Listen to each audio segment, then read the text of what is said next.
Hey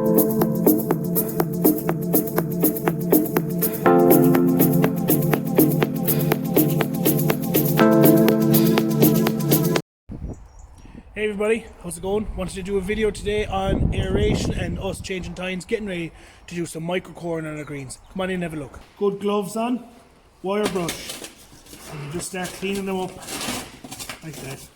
A lot of the time as well I spray things with WD-40, like nuts and bolts, to loosen them off. But I know that when I took these off the last time, I put on some copper grease, which will help kind of keep them loose.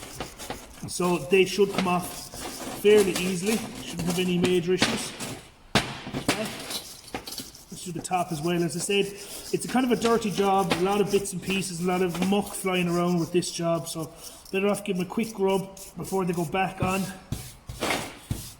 As you can see there, big difference from here to here. It's a big difference. So as you can see here, all the heads have been cleaned off. It makes a big difference when things are cleaned out like that. I know there's still dirt and grit inside them, but at least the surfaces are cleaned down. We can see what we're doing. We can see the nuts. It's a 1/4 inch imperial size, which I have in my Milwaukee. Now we've got to loosen them out. Sometimes this is easy. I know it's going to be easy in this because we've loosened these off recently. You see, it's an impact gun, so she'll drive them off really quick and easy. I have it down to setting 1 because I don't really want to absolutely blow it out. But they'll all come off now fairly easily. This one obviously hit a rock, as you can see it's been driven straight through. And there you go, there's our head. So we have all of our tines ready here, our tine heads, our mounts, good to go. One thing that happened with this one, so what I want to show you, was I drove with the impact gun too much, so this has gone out way too far. It could be loosened out from the thread, and what you don't want is to re-drive this with our Milwaukee impact gun, because the number one thing that happens is you cross the threads. If it's not on the thread, you can cross the threads. So just take a spanner and tighten it back in a little bit, so that when you're driving, you know you're definitely in the right threads. There's no issue or bother with that. So what we do now is probably the most important step. We are going to collect all of the tines. There's 6 different heads, 4 in each one. So we have 24 tines in there, accounted for. I checked them, there's not really any bends or anything major damage wise. They do get bent and damaged. These are quite small, these are only 1/4 inch micro tines. See that? So they do get bent and damaged from time to time because they might hit rocks for going out into the collars and things like that. They are going to be put to the side so we can find them. They're all ready to rock and roll. And now I have our brand new tines here, but these are our coring tines.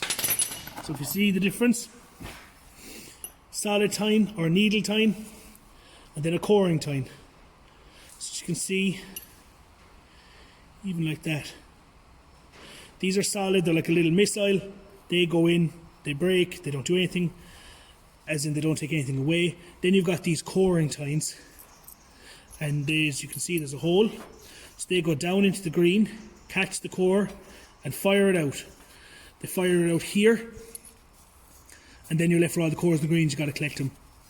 So they are micro cores, they're 1/4 inch, got them specially ordered in, so we can micro core greens, which has very little effect on what golfers will be putting on, but it also allows us to get in the sense. So it's kind of a happy medium.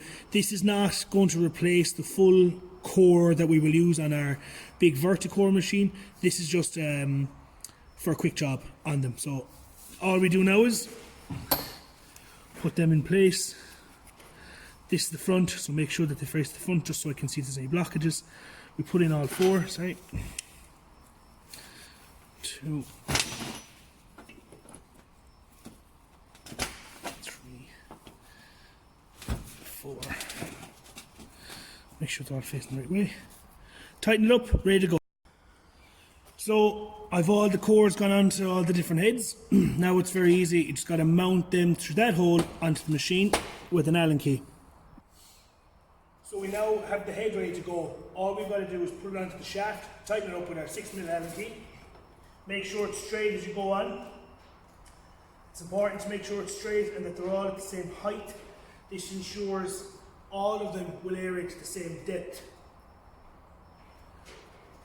So there's one, we've just got to put on the other ones and go test the machine. So before we head out, it's important to do your machinery checks. This includes oil, has it enough fuel, air filter, hydraulic oil, are the tyre pressures correct? That affects the way that the machine is going to aerate, so we're going to check all that before we go out, make sure the machine is safe to use, and then we're going to go out and test. So we're just here in the putting green in Rathbane, the practice green. We're going to give a quick test of the machine along the edge to make sure it's coring okay. Once that's okay, we'll continue with the whole green. I'll speed up the video here so that you don't have to sit and watch me do this, because it's going to take about 45 or 50 minutes, so I'll see you in a minute. This green took about 50 minutes, the machine's only about 2 foot wide, slow job but well worth it at the end of it. At the end of the day, we've all the cores scraped off now with a snow shovel, moved to the side ready to be collected by one of the buggy vehicles, so the surface is ready now for sanding. You can see the discoloration, that's mainly the dirt and the sand. So here's a close-up of the cores that we have removed from the greens. As you can see, they have quite a bit of sand in them. They have bits of grass sticking out of them as well. These can now be used for repair work on greens and tee box and things like that, even construction work. You could recap tees or greens with these. You can see a good look at all the sand, little bits of grass. All those cores will turn into good healthy grass plants if they're levelled out and looked after. So I'm back in the workshop now, we finished the coring. What we've done there is we've removed from the green, probably moved about 15 to 20% of the material. Thanks very much and keep an eye for our next video.